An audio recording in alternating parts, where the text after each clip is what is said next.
Good morning, ladies and gentlemen. Welcome to Professor Ming's Strategic Insights. Although the war in Iran has come to a ceasefire, a temporary one, but we know an eruption could come any minute. So it's still going on. We've been talking about this war for a few weeks, but we barely touch upon how it affects China, both positively and negatively. Most people tend to concentrate on the positive side this war has brought to China. Today, let's concentrate more on the negative side of this war on China. The first thing come to mind is, of course, it's energy. It's energy security. As we mentioned before, that China has been importing about 44 to 50% of its oil, crude oil, from this part of the world. But about 30 to 40% of its crude oil has to go through a Strait of Hormuz. So it's a choke point for them. So war in the area not only affect the transportation through Strait of Hormuz, but also affect the transportation or the outflow of oil from the region. Qatar, Bahrain, Saudi Arabia, Iraq, and Iran, of course. That's the first thing that will come to our mind. The second thing is its impact upon China's Belt Road Initiative. We know that Iran has been at a pivotal point for China in terms of its Belt Road Initiative to the area, not only to the Middle East, but also by way of the Middle East to Europe all the way. So we know that a loss of Iran for China is a big loss strategically. And thirdly is we know that not only being a strategic pivot for China's Belt and Road Initiative, Iran has been a strategic outpost for China in the region.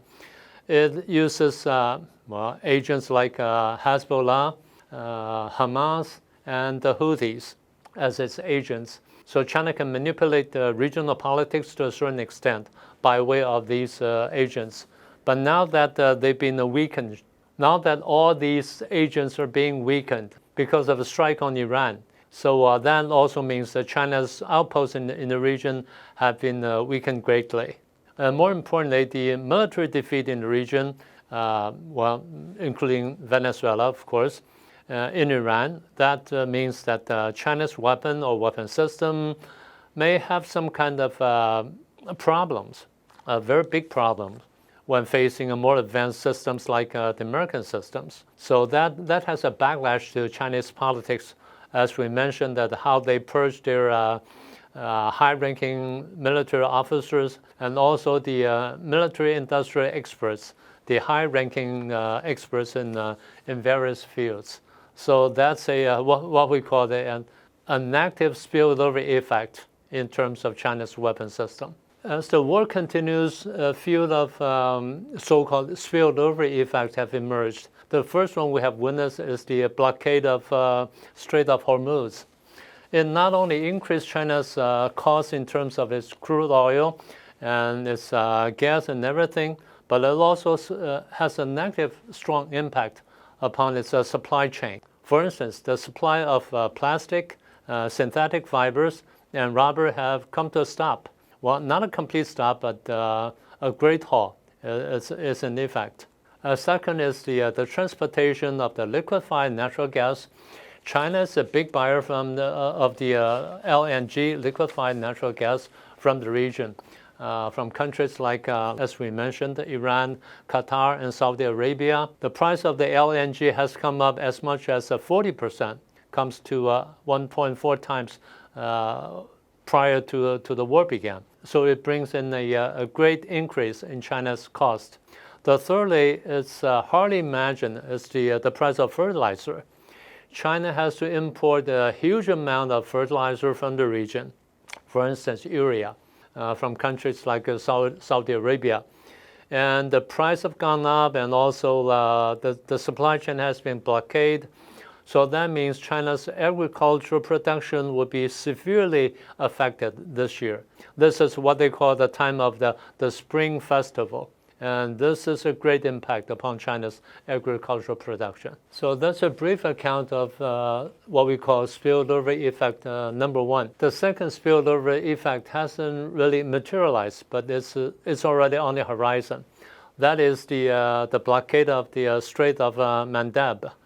The Strait of Mandab is a choke point between the Red Sea and also the Gulf of Aden, leading to the Arabic Sea. And to the north of the Red Sea, it's a linkage between the Mediterranean Sea and the Red Sea by way of the Suez Canal. So actually, it's a very important transportation route, the shipping route for China and Europe. And that's why they call the China-Europe trade route. So that means if the Strait of Mandab is blockaded by the Houthis, the agent of Iran, that means China is facing another challenge, another crisis. It's like what we call a Plan B lifeline for China, for China's transportation, China's trade with Europe and with other countries in the world. Of course, you can say that, well, you can take a longer route. For instance, you can send your ships through the Cape of Good Hope of South Africa. That would add another 3,500 nautical miles of navigation, and the days would be increasing from 10 to 14 days. It'll cost more fuel and cost you more for ship rental. But the bigger thing is the insurance will go up greatly. It will greatly affect China's negotiative capability in terms of the food prices or commodity prices. So these are the two spillover effect, or the negative spillover effect, the blockade of the Strait of Hormuz or the possible blockade of the Strait of Mandab. The second one is not coming yet, but as we mentioned, it's on the horizon.